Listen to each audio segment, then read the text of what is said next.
Hi, everybody. It's Sarah Cray with Let's Make Art, and this is Maddie Gray. She's my niece, and she loves to watercolor, and she's visiting for the holidays, and I was like, Maddie, do you want to paint with me? Yeah. So we, together, are going to paint our January watercolor tutorial. Again.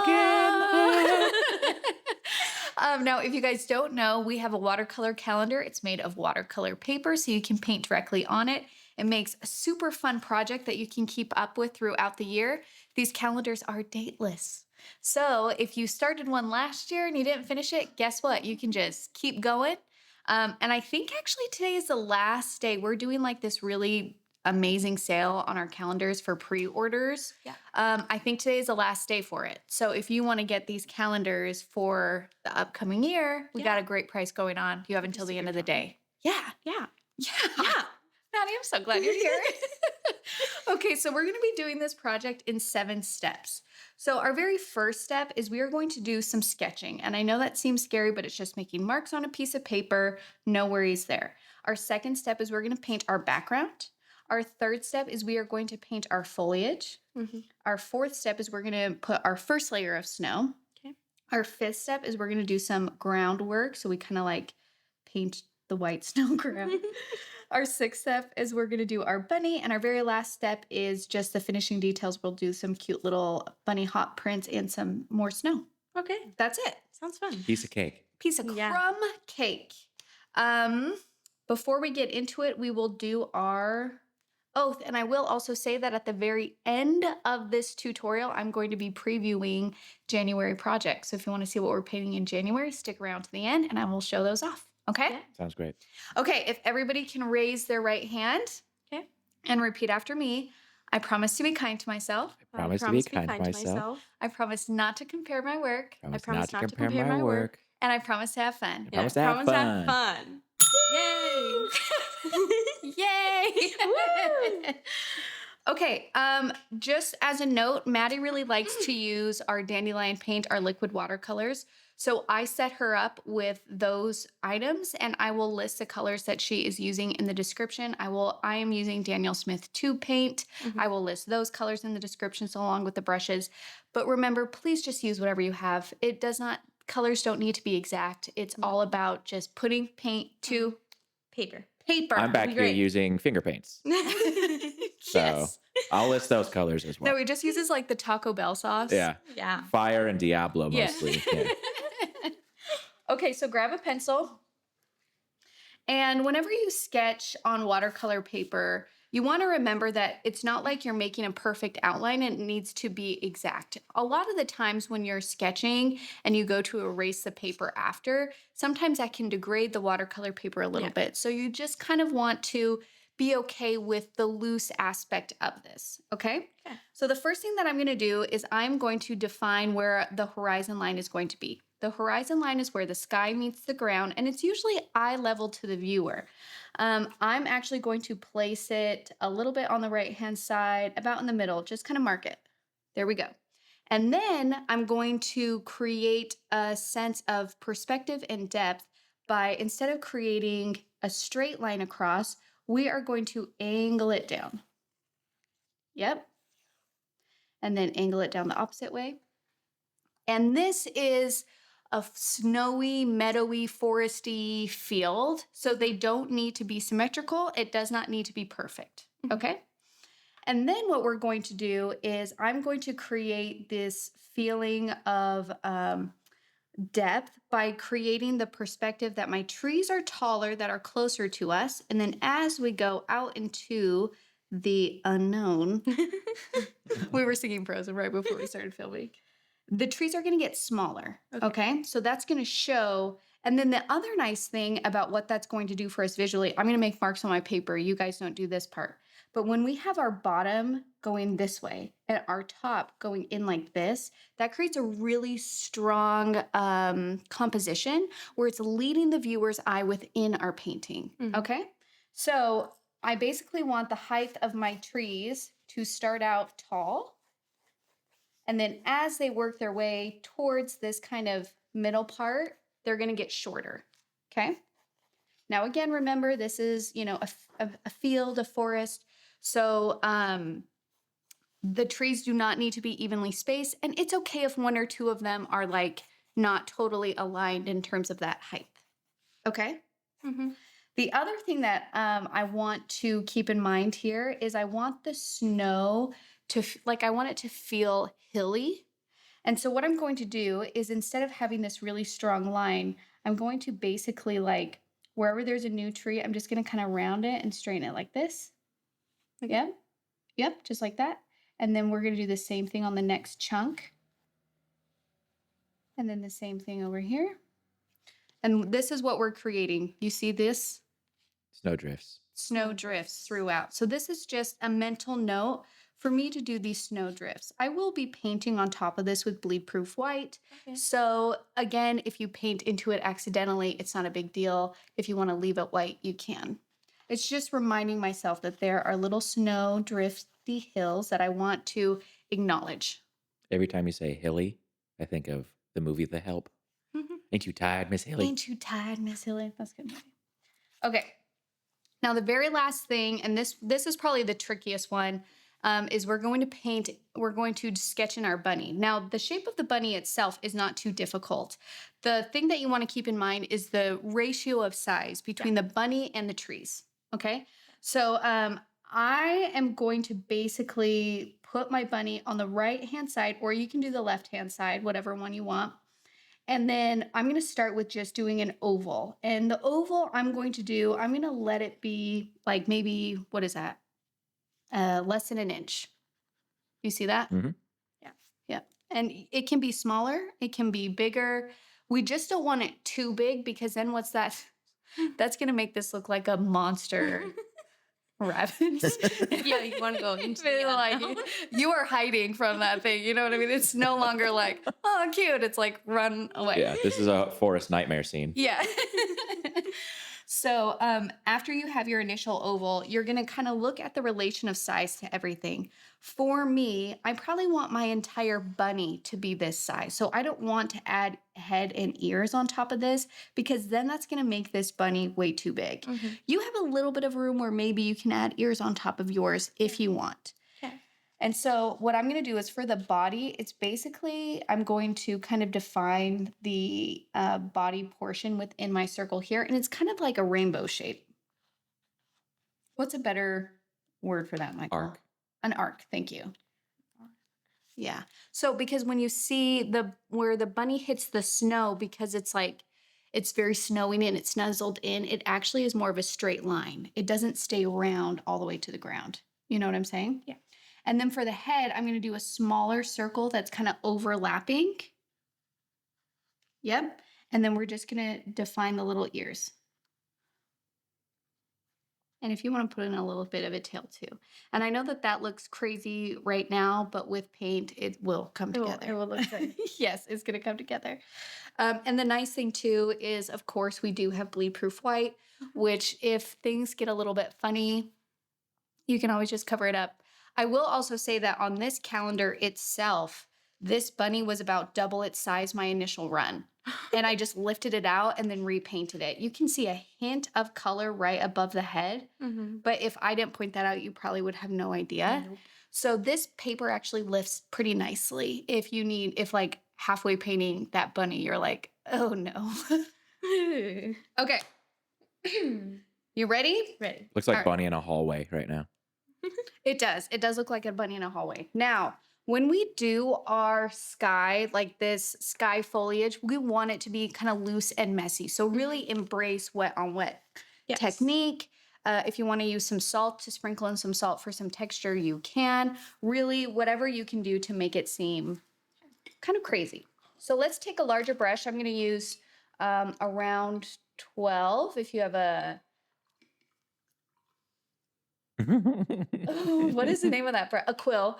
If you have a quill, that will work great. Just any kind of larger brush. And we are going to wet the sky portion of our painting with just water. Around 12 or a rounder 12, the quill. The quill. We're going to call it a rounder 12. Okay. And before you get to painting, make sure the dot on your calendar or the hole on your calendar is on the top. So then you know you're painting the correct orientation. Dot's always on the top. Okay. Now I'm going to take a mixture of indigo and phthalo and undersea green. It's going to be this kind of grayish blue color. And you can also use, you have sea salt color, which is will be excellent to mix in there. And I'm just going to drop this in. I don't know if you remember from the last time we painted a rabbit, but we looked up what bunny rabbit. Do you remember all that? I for sure, I mean, I remember doing it. I do not remember any of the information. Okay, so if I remember correctly, bunny is actually like a nickname, like a Scottish pet name, and it just kind of means cute. So you Oh, would call it like a cute rabbit, but you used to be able to use bunny for other things, like that's a bunny puppy or a bunny, you know what I mean? That's And it fun. just kind of stuck to rabbits because they are that's, just cute. they are so cute. There's nothing uncute about them. Yes, beautiful, beautiful, beautiful. And then I'm gonna sprinkle in some salt. And we're gonna do this part pretty quick. So Maddie, I'm gonna be like, go, go, go, go. Now, while this is wet, I want to start putting in some foliage. So you can use a round brush, or if you have a foliage brush, which is your really wonky brush there, I'm going to pick up indigo and undersea green because I want this to be a green, but I don't want it to be like a spring green. I want it to be a winter green. So it's going to be deeper with darker blues in it. And then I'm just going to start dabbing it in, loosely following the idea of tall along the edges. And then it gets smaller and shorter the closer to the horizon line. Yeah, beautiful, beautiful. And you just want to let that color spread out.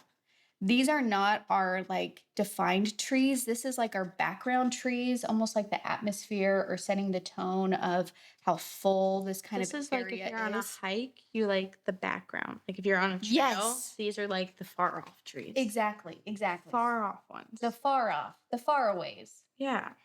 The ones you don't look at. You only look at the close up ones. Yeah, exactly. Or when you go to paint it, you're like, that's so many trees. How do I paint this? And it's okay if you get a wonk tree or bleed where it just kind of moves on its own. We love that. That actually is going to create really cool effects and textures within our painting.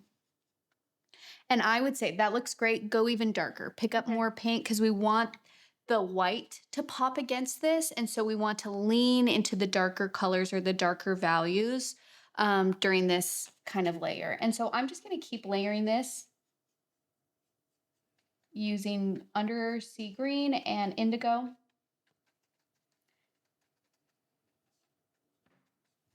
And for those who are kind of newer to watercolor, when I talk about value, what I'm really talking about is the lightness or the darkness of a color. So just looking at my painting right here, this is a light value area. This is the lightest value area because it's white. And then this is kind of more a darker value area. So it has nothing to do with how blue something is, how green something is. It just depends on the lightness or darkness of the color.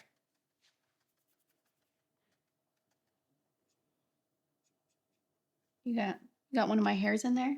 We both have long hair. We do. There you go. It's impossible to tell whose hair it is at this point. I was just like, oh. Except Maddie's is this gorgeous strawberry blonde. Okay. Do you think I should go darker? Yeah, I would go even darker, especially just at least right here along the edges. Okay. And the reason for that is because those trees are closest to us, and those are where we're going to see the most contrast. Now, contrast is when you have highlights and lowlights, or light values and dark values right next to each other. Okay. And so when the rule of painting landscapes or painting things is that basically the foreground or what's closest to you is going to have the most contrast. And then as things move away from you within a landscape or get farther away in a picture or something like that, the values tend to even out. So you don't have as much contrast. Now, in order for us to have a good amount of contrast within our foreground, we need to make sure that we're painting those dark values initially. The white values that we'll put in for the snow, we'll paint those in a little bit later. And those are going to act as our highlight or our lightest value. Yes, yes. And then I would take that same value and work that up too. Yes, very nice. Very nice. Very nice. Very nice.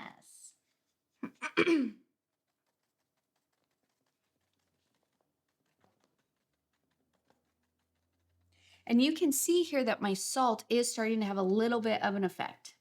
Okay, now salt is one of those things where right when you sprinkle it, it doesn't do anything.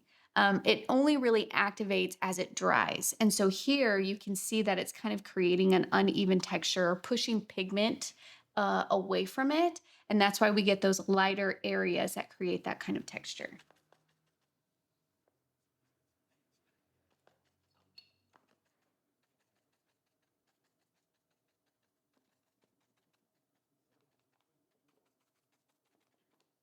Yes, very nice. Ooh, you have such good textures right here. I like how Yeah. that spot. How it's moving here. And I'm going to move this so people can see that just for a second. So you guys can get an idea of Maddie's. Maddie's has such beautiful textures and foliage happening right there. I can't wait to see how that ends up. Okay, so what we need to do is we are going to kind of give this a second to dry a little bit. Before it fully dries, I want to do an initial little layer of snow while things are damp. And the reason why is because when you flick white paint into a damp paper, it kind of diffuses out and it's going to create this kind of like soft snow effect. Can I just do yours while I have it? Okay. There we go. That's it. So we're going to let that sit just for a second.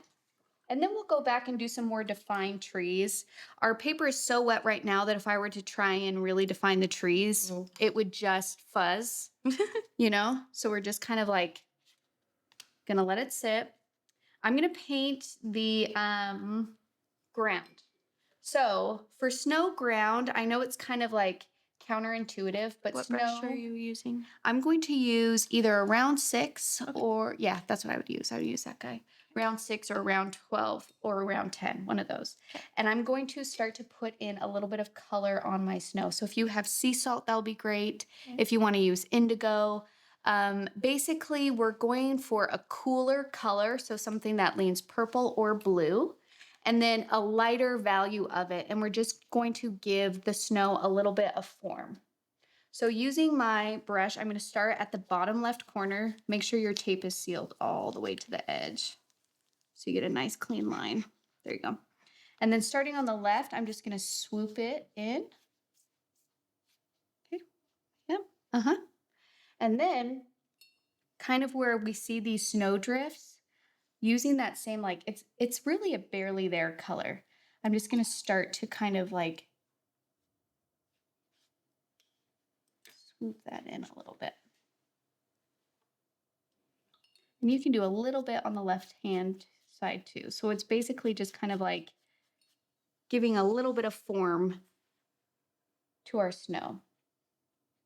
Do you want a brighter blue color? Here, let's add some indigo.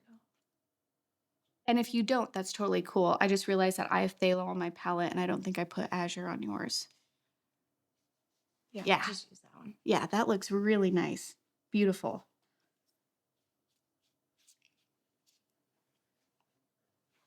Okay. And already you can see that we have such really cool things happening within our tree line and our foliage and our sky.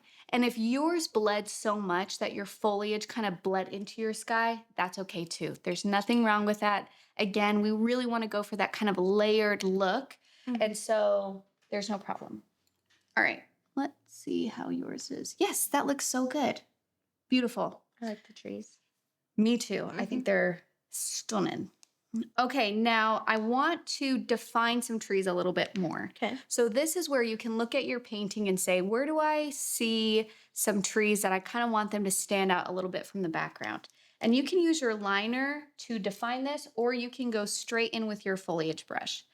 If you want to use your liner, this is how I would go about doing it, is I would mix like a dark green. I have phthalo, I have indigo, and I have undersea. And you want to do this when your painting is mostly dry. It doesn't have to be totally dry, but mostly dry. And then I'm just going to be like, okay, I definitely want a tree here. So I'm going to kind of define where I'm going to put that. I think it's gonna dry mine a little. Yeah, you can use your that heat it craft tool. I definitely want a tree right here. I definitely want one right here. And I'm just going to kind of define where I want my trees to be. If you're feeling a little bit like edgy, you can just go right in and start painting trees. You don't have to do the trunk part, okay? Yes.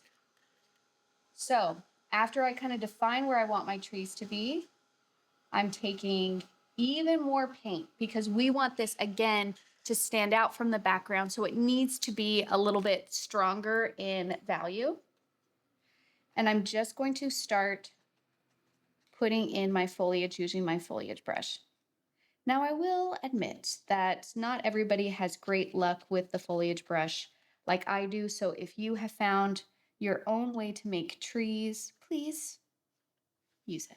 You don't have to do the foliage brush if you are feeling like the foliage brush is not for you. Sometimes I also like to, like a lot of the times when I use my foliage brush, I just dab it on top of each other into a triangle shape. But sometimes I like to do little swoops too,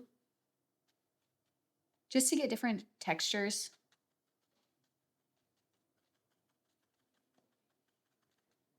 Yes. Yep.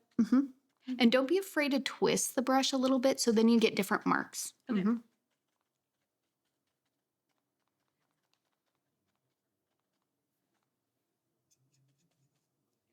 I'm just going to keep kind of adding trees. Now remember the rule of atmospheric perspective, which is as things get farther away, they get lighter and even in value. So my sharper trees that I'm putting in here on the left and right hand side, we want those to be nice and dark. When I get to back here, I want to be kind of careful with these trees. I'm going to dip my brush in the water to lighten that paint. And so then I can still get some tree textures, but they're not going to be as dark as these ones here, okay? Yes. How are you feeling about it? Good. Good.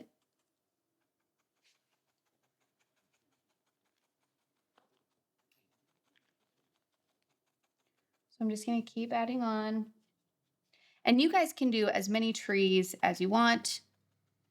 This is your painting. Never be afraid to make it your own. Do something different than what I'm doing.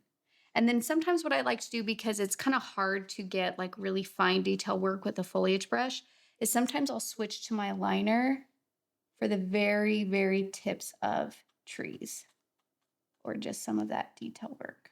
The apical meristem, if you will. Yes, that exactly, actually. Yeah, I thought so. Yeah. And I'm going to switch foliage brushes with you so we just get different marks. Okay. If you guys have multiple like brushes that you can cut up, it's fun to just switch between them because they all do something a little bit different. How do you feel about that one? I like this one. Yeah.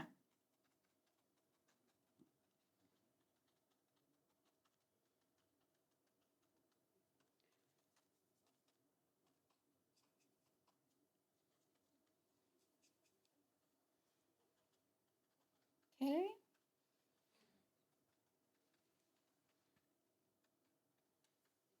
Yeah, that's looking good. How are you feeling here? Good. Yeah, that looks really good. And if you want, you can lean a little bit more into indigo as well. Yeah, there you go. You also don't have to listen to me. Sarah, I'm doing my own painting. Yeah, you're like, I don't actually like indigo. Indigo's not my favorite. Yeah. And then in that case, I'd be like, all right, sorry. You can do whatever you want.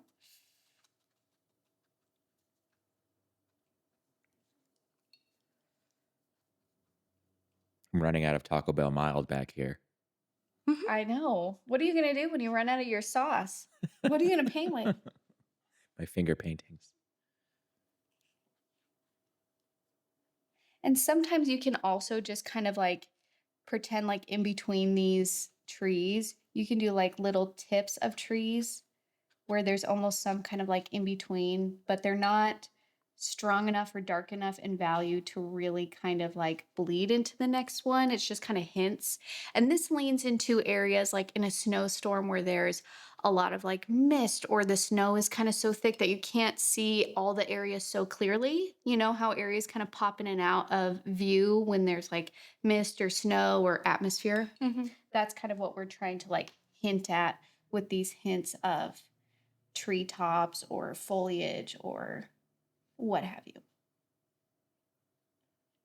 We had the funniest weather in Missouri here for Christmas. It was like pretty warm and super foggy. It, It was very strange. yeah, so crazy. And then what I'm going to do, and I'll put this in between us, while our trees are kind of damp like this, I'm going to take some bleed proof white and I'm going to start putting in snow on my trees. And the reason why I want to do this while things are damp is because I want the bleed proof white to kind of fuzz out. Again, leaning into this kind of snowy scene where it's currently snowing and it's not totally clear. And so I kind of want the bleed proof white to just With kind of, your foot. yes, you can use the foliage or you can use this one, like a round 6, a round 10, or your foliage brush. And you're just going to dip right in there. And you're just going to kind of think about how a tree has these kind of layers. And then the snow likes to rest on top of those layers of branches. So it's like chunk, chunk, chunk. Does that make sense? Mhm. And also, trees are kind of wonky. So if you get an area that's like not totally even, that's okay. Again, we're just trying to like hint at. What if we And title then this painting The Great Escape? the Great Escape. I'm going to put yours over here if that's okay. So when I like to do trees, so this looks really nice how you're doing the white highlight on this part too. The only thing that I would say is we want to make it clear that the snow is part of this one tree, right? And so I need to do a little bit more to kind of connect these elements. So then it's like, okay, this is one tree here. Yeah. Do you see that? Mhm. So just having them kind of connect a little bit more is going to give you that this belongs to a single element type of thing. Boop, boop, boop, boop. Or Bunny on the Hunt? I actually liked Maddie's Into the Unknown. Into the unknown.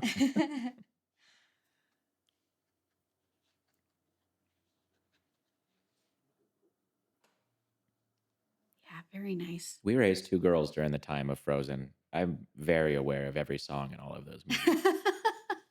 I think that they were such a phenomenon that even if you Yeah. did not have little girls during those movies, you know those songs. Yeah.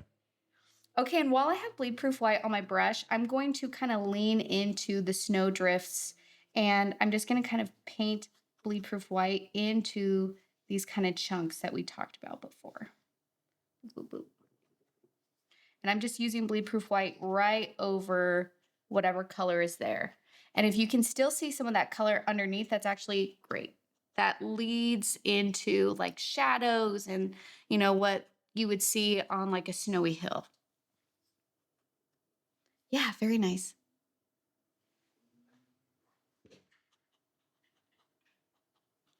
And then when I get to kind of this area, the horizon line, or kind of where our ground is meeting our sky, I want it to feel like the snow keeps on going. So I'm just going to do like the tiniest little kind of zigzag in here to make it seem like that snow continues on, like a path through trees.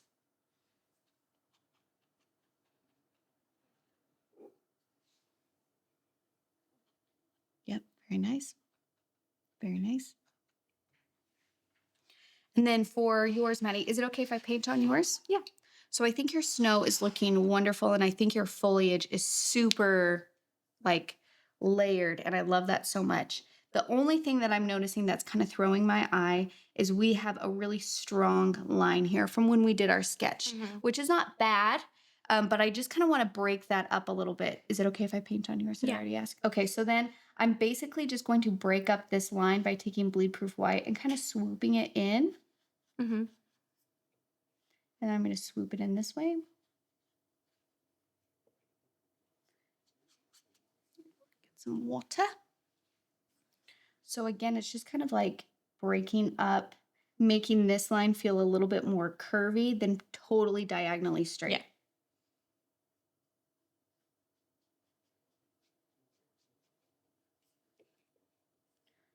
And then when you do these curves here in the foreground, those can be like bigger. And then when we get back here, we want it to be really narrow, like really thin, kind of snowdrift lines, have them kind of thin out Mm-hmm. because that's going to show perspective and show that it just kind of keeps going in this little way. Here, see how thick these are? Mm-hmm. And then as we go back here, they're going to get nice and thin. Yeah. Just get that out. Boop, boop, boop. And this is why I love having bleed proof white, because it's just like, it works really well for snow. I think this coloring and this shadow is beautiful. I'm going to lighten this a bit. Okay.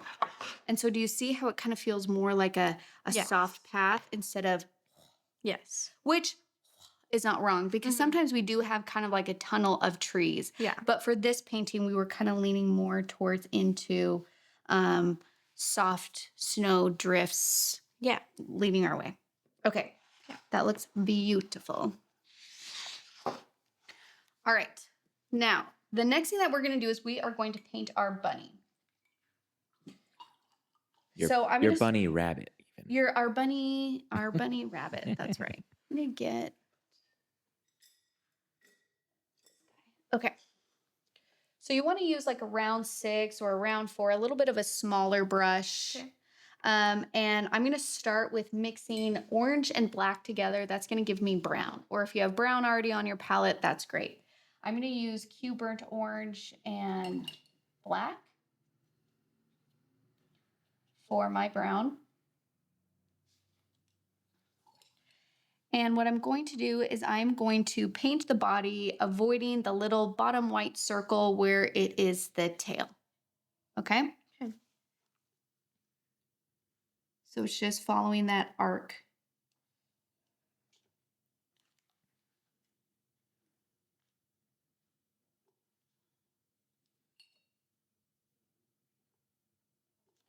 Yep.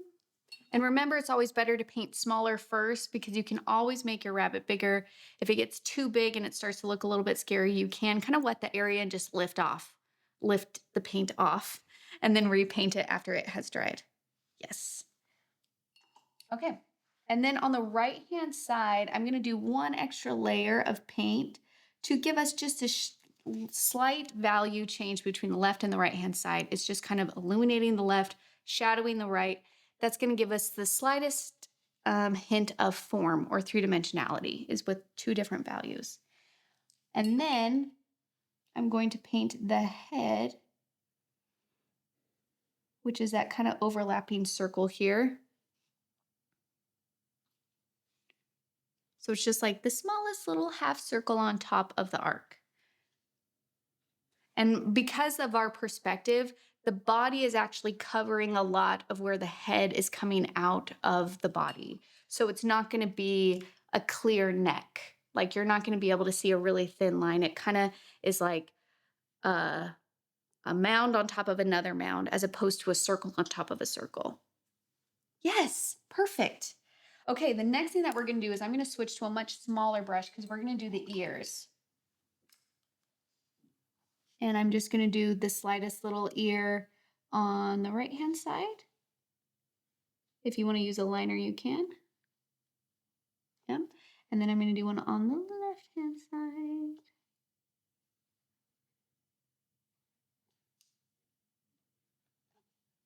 And I'm going to be quiet, because you really need to focus. Look how cute your bunny is. It's like, You got to scooch it so you can see. Yes. Scooch it. Okay. Look at her cute little bunny. Cute. And you can see that Maddie angled both of her ears going to the right. So then it looks like it's looking that way. Mhm. Yes? Yeah. Good job. Okay. That's like it for our bunny.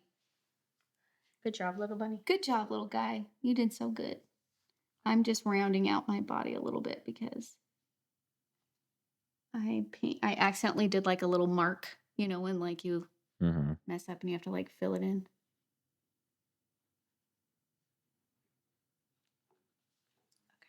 I know we were joking about Taco Bell, but that sounds really good now. Okay. Okay. Okay, now we're kind of like finishing up, and this is where I want you to kind of like look at your painting, think of what it needs. We're going to do footsteps really quick or little hoppy steps for the bunny because super cute. So you're going to use like round 6. You can use a round 2 if you want. I'm going to grab that same color blue that I used for the snow ground. So if you have indigo, I mixed that with a little bit of undersea and a little bit of phthalo and added some water. But again, basically we just want it to be the same kind of snowy color that you have defined for your snowy ground. I Yep. think I want more white. Please, yeah, help yourself. And I'm going to just take that same kind of blue color and just kind of leading up to the bunny, just kind of do these little marks, like it left tracks in the snow. And depending on how high up or how low your bunny is on your paper, you can kind of create this little pathway of where it kind of walked into the painting. Yeah, very nice. And while Maddie is adding some more bleed-proof white to her painting for the snow, I'm going to kind of look at my trees. I feel like a couple of them can go a little bit darker. So to get darker trees than what you have before, you basically just need to pick up more paint. That's like the key here. So I'm going to get more phthalo, I'm going to get more indigo, and I'm going to get more undersea. Now, depending on those ratios of colors that you include will make the trees more green or more blue or more kind of like navy green. I'm going for navy green, so I went really heavy with the indigo. And I'm just kind of putting in on these foreground trees a little bit more of that shadow. And you see how that makes it feel a little bit more dimensional than maybe this one here. And if you want to use a foliage brush, you can. You also can use your round brush as a foliage brush by just painting on the tip of the bristles. So you're basically holding your brush straight up and down and using your bristles that kind of separate when you push on them to create this kind of texture. However, don't do that with your really, really expensive brushes because It'd be very sad. yeah, Be a very sad day. you'll get bent, you'll get some bent bristles.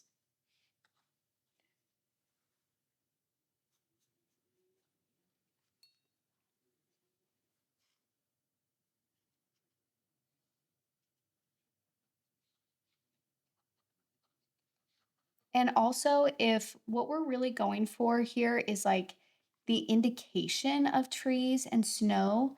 So, like, if you're just like, oh, you can kind of tell that it's foresty, but I can't see defined trees or it's kind of all bleeding together, that's okay. There's nothing wrong with that. That's kind of what we're leaning into, actually, which is why we did so much salt and wet on wet and kind of painting while things were all wet, is because we did kind of want to create this like messy sense of landscape. Okay, I like that better. Okay, More yes. snowy. Yes, that looks really good. That looks beautiful. Because mine looked very green, and I was like, no, we're gonna fix that. Okay, so I added little Footsteps. here. I'm going to use bleed proof white over my Pencil lines. pencil lines. Exactly. Just a little bit. Usually I'll leave the pencil lines there and just not even touch them. But if they're like really dark compared to everything, then I'll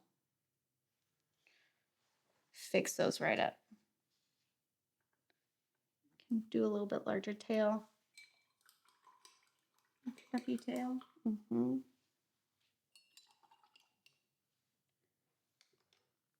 Mm-hmm, mm-hmm, mm-hmm.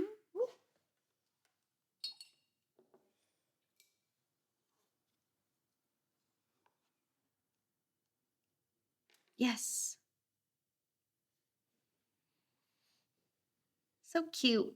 Mm-hmm. Isn't it cute? Yes. Just a little guy venturing into the unknown. Okay, I'm gonna do a little extra swoop of bleed-proof white here on some of this. Boop, boop, boop, boop. Yeah, there we go. Gives it that kind of snowy look. Okay, Maddie, how are you feeling about yours? I'm feeling good. Yeah? Yeah. Is there any areas? I mean, I think that the textures you have here are beautiful, and I'm so in love with this line. I think I want like a more white right here. It feels kind of blue. Okay, I think I need the there's that. And then the other thing that I think we can do on yours a little bit is I want to make the texture go more horizontal here. So I'm just going to take a damp brush and help it with doing the direction of the brush.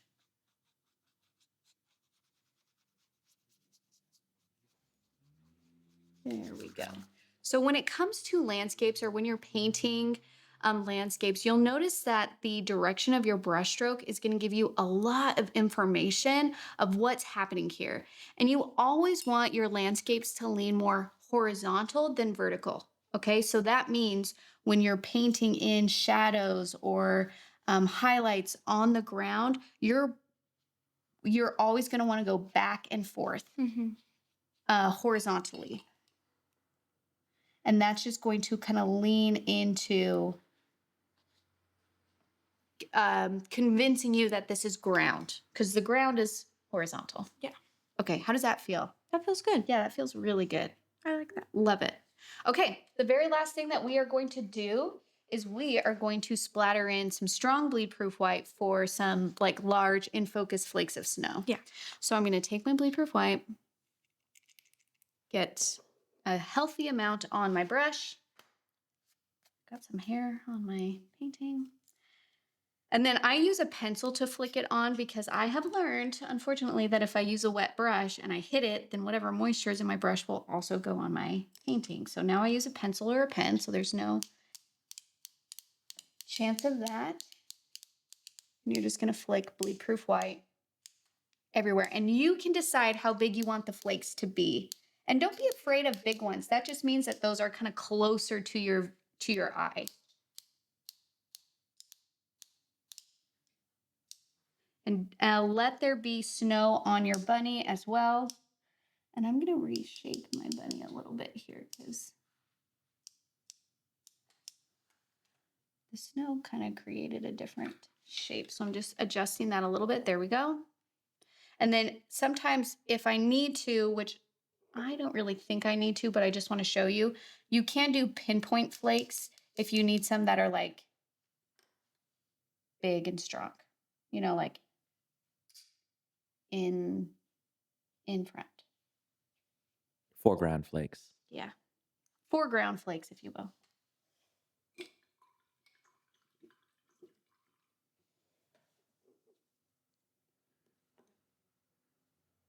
Yes. That looks so good. I like it. I'm so glad you like it. And I love I just can't get over that I could totally tell Maddie's rabbit is looking a certain way. Like that was so smart to put the ears going one direction. Yeah. So you can tell. And I think what I love most about Maddie's painting here is this. Mm-hmm. Look at that. Like look at Yeah. the cool texture that you can get just from doing that wet on wet. Beautiful. Mm-hmm. I think the other thing that you did really beautifully, Maddie, that I don't think that I was as successful with is you left some white marks too when you wet your background. Mm-hmm. There were some areas that didn't quite get as wet or didn't get wet, and that's what these here are, but it leaves a lot of nice space for letting the eye kind of visually rest. Mm-hmm. You see what I'm saying? And so like, I think you did that beautifully as well. So here are our paintings. They're next to each other. We did it. Yay. We did it. Good job, you guys. This turned out great. I can't wait to see yours. Mm-hmm. Maddie, you did such a good job. Thank you. Thanks for coming with me. It was super fun. Okay, now, as promised, we are going to preview the January project. So I'm going to move this out of the way. Maddie, your job is to ooh and ah at everything I present. Okay, so I was thinking about the new year and I was thinking about, you know, what do you feel like painting starting in January? And Usually, snow. Snow. Maddie lives in Montana, so she's familiar with that snowy Yes. landscape. But I know that it's like really, how do I say this? There is usually a strong cultural idea that when it comes to the new year, that's when things really need to change. No. New year, new you is kind of the thing. And there's like all of these big ideas, and I'm going to do this, and I'm going to be better. And that's not bad. That's not the energy that I'm bringing into 2026.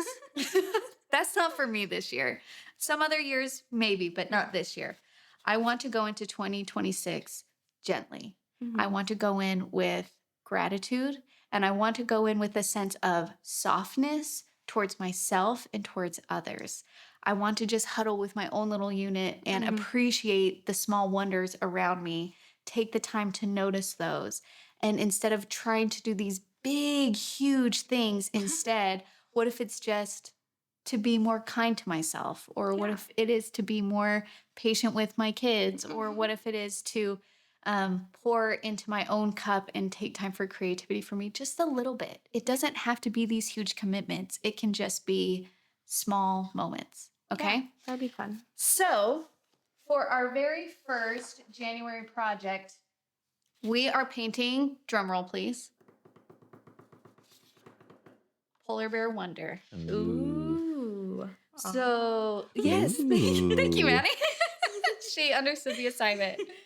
And this is one, it's super fun, it's loose, and it's just this kind of like quiet wonder that I'm really hoping to capture, where it's just like, stop what you're doing and look up at the beautiful things that are around you. And it's not perfect. It's going to be a little bit wild and crazy, but that's okay, you know? It's fine.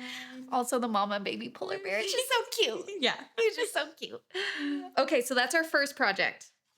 Our second project going into 2026, where we're just kind of appreciating gentle moments, is we are painting, let me make sure I have the right name, Winter Sunrise. Ignore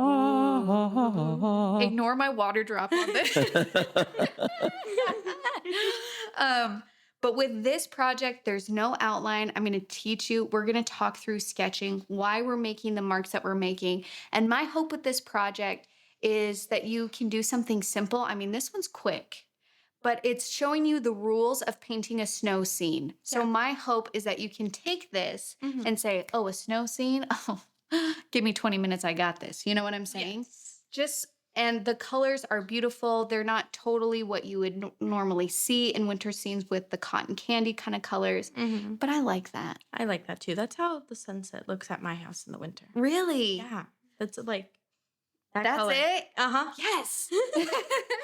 So this is our winter project, and it's just soft, and I'm hoping again that I'm going to show you some tricks, techniques, and tools so you can master a winter landscape. Yeah. Okay? And our very last project, when we're talking about noticing, being gentle, the quiet moments, and kind of like this softness, drumroll, please, we have our snowflake. Ooh, I like that one. Thank you. I love this project so much. So pretty. I probably have done like 5 versions of this project. This one is my favorite version. And what I'm trying to capture here is like the windshield with snowflakes. And this actually came to be, my whole family was in the car to McDonald's and it started to snow, and we just gasped because we saw the cutest, tiniest, most perfect snowflakes on our car window. And both my oldest Ella and I were like, oh my gosh, these are the cutest things. And I just thought, like, that's what I want to paint, is just this like moment. I will say that this project itself is not difficult. What it is, though, is it plays tricks on your mind. So while you're painting it, you're like, there is no way. And then when you come back to it with fresh eyes, you're like, did I just paint a snowflake? And you're going to go, yeah, I did just paint that. I did. I did that. And then for our bonus project, because we do have to celebrate the new year in some way, we have fireworks and some glasses here that we're going to paint. Beautiful. So this is going to be a mini project tutorial. that goes in your journal. I'll do a journal sized outline. This one is super fun. But this is to kind of celebrate the new year. But again, we really want to focus on let's just be gentle. Yes. I'm tired. Relaxing painting. I just want to lay in my bed. That's my goal for 2026. I just don't want to get up. Yeah, exactly. I'm just not getting up today. Okay, that's it. Let me lay them all out so Michael can do his overview of all 3 projects. Here we got the snowflake, we got the polar bear wonder, and we got our winter sunrise or sunset, depending on whatever you want. Can you see all 3? Kind of. Okay. 1, 2, 3. Perfect. There we go. And then also Beautiful. this guy.